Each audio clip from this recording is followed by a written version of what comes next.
NVN के साथियों, सलाम और नमस्कार। कमाल की बात में आपको वेलकम।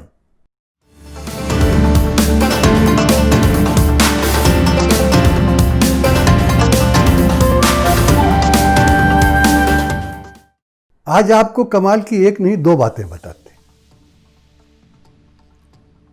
और दो बातों का ताल्लुक दो लीडरों से है। एक लीडर हैं समाजवादी पार्टी के अखिलेश यादव और दूसरी लीडर हैं बहुजन समाज पार्टी की मायावती जी। कमाल की बात यह है कि इन दोनों में आजकल बड़ा एक मुकाबला चल रहा है। मुकाबला क्या है?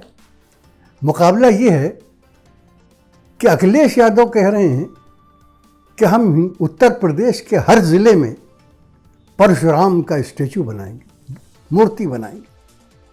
और एक मूर्ति तो कहते हैं हम 108 फीट की बनाने वाले। मायावती बहन जी वो कहते हैं कि हम तो मूर्तियों बनाने के एक्सपर्ट हैं। हमने तो अपने ज़माने में कितनी मूर्तियां बना दी सर, यूरोप में यहाँ तक के अपनी ही मूर्ति बना डाली। हालांकि जिंदा लोगों की मूर्तियां नहीं बनती, मगर उन्होंने वो भी बना ली। कहने ये अखिलेश हमसे क्या मुकाबला करेगा, हम तो परशुराम की और भी बड़ी बड़ी मूर्तियां बनाएंगे। और ये सब हो क्यों रहा है? ये हो इसलिए रहा है कि ये कहा जाता है कि उत्तर प्रदेश के ब्राह्मण ठाकुर अजय कुमार बिष्ट की सरकार से बहुत खफा हैं, और तमाम दूसरी जो पॉलिटिकल पार्टियां हैं वो उनकी नज़र उन 9% ब्राह्मण वोटों पर है जिन्हें वो उचक लेना चाहते हैं। दौड़ में कांग्रेस भी है, उसके लीडर जितेंद्र प्रसाद भी ब्राह्मणों से अपनी तुकबंदियाँ कर रहे हैं, लेकिन कम से कम भी मूर्ति तक नहीं पहुँचे। अब परशुराम का मामला, हम परशुराम पर एक वीडियो बना चुके होंगे, आपने देखा होगा, लेकिन आपको याद दिलाने के लिए बता दें कि परशुराम विष्णु के छठे अवतार थे और उनके पहले संपूर्ण मानव मुकम्मल इंसानी शक्ल में जन्म लेने वाले अवतार थे परशुराम, जिन्होंने विष्णु पुराण के मुताबिक क्षत्रियों का 21 बार नाश किया था। तो चूंकि ये ब्राह्मण और ठाकुर का झगड़ा है तो ब्राह्मण खफा हैं। और आपको याद है कि विकास दुबे के एनकाउंटर के बाद एक बड़ा शोर उठा था कि अब तो किसी परशुराम को जन्म लेना चाहिए जो इन क्षत्रियों और ठाकुरों को बताए, उनकी नाइंसाफ़ी से लड़े। तो परशुराम का जिक्र इस कंटेक्स्ट में आता है। तो अब ये एक दोनों में मुकाबला हो रहा है, अखिलेश यादव और बहन जी में, कि कौन परशुराम के लिए ज़्यादा उत्साह पैदा करता है लोगों में, और कौन परशुराम का ज़्यादा बड़ा पूजक और परस्तार है। इसका क्या मतलब हुआ? इसका मतलब क्या ये नहीं हुआ कि अखिलेश यादव जी को और बहन जी को बेकाबू होते हुए कोरोना, 14 करोड़ बेरोजगार नौजवान जिनमें यूपी का बहुत बड़ा कोटा है, बुरी हालत की इकोनॉमी, और हिंदुस्तान की धरती में घुसा हुआ चीन नज़र नहीं आ रहा है।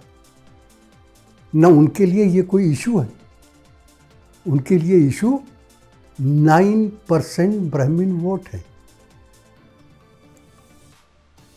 बहन जी के बारे में तो मैं यकीन से नहीं कर सकता कि वो यूपी के बाहर उनकी कितनी जानकारी है हालात के बारे में, लेकिन अखिलेश यादव तो ऑस्ट्रेलिया से डिग्री लेके लौटे हैं, पढ़े लिखे हैं। उन्हें मालूम है कि हमारी इकोनॉमी किस हालत में है। रोज़ देख रहे हैं कि इंटरनेशनल एजेंसीज क्या रेटिंग दे रही हैं हमारी इकोनॉमी को। ये कहा जा रहा है कि -15 तक जा सकती, जीडीपी हमारी ये उनके लिए कोई इशू ही नहीं।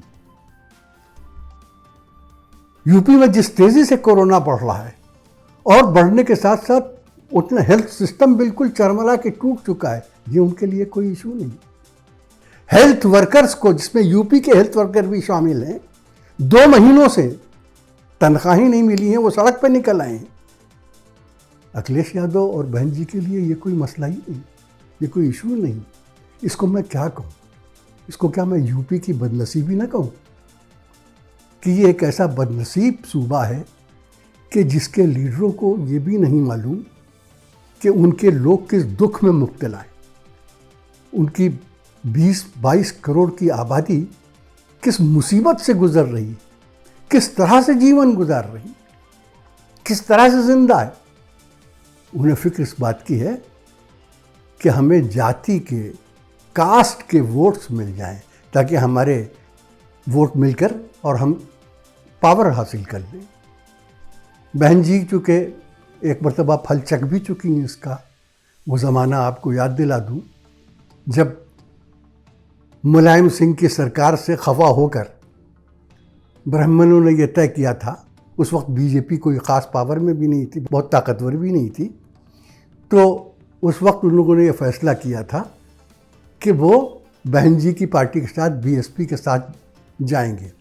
तो पहले जो उनके साथ जाएंगे, जो ये नारा लगाते थे कि तिलक, तराजू और तलवार, अगली लाइन में नहीं बोलना चाहता, बहुत अच्छी नहीं है, आप लोग जानते होंगे, ये किसी से पूछ लीजिए।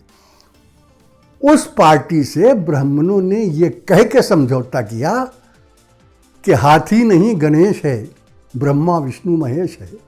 हाथी बहुजन समाज पार्टी का चुनाव सिंबल, और ये नारा लगाया कि रख लो पत्थर छाती पर, मुहर लगा दो हाथी पर।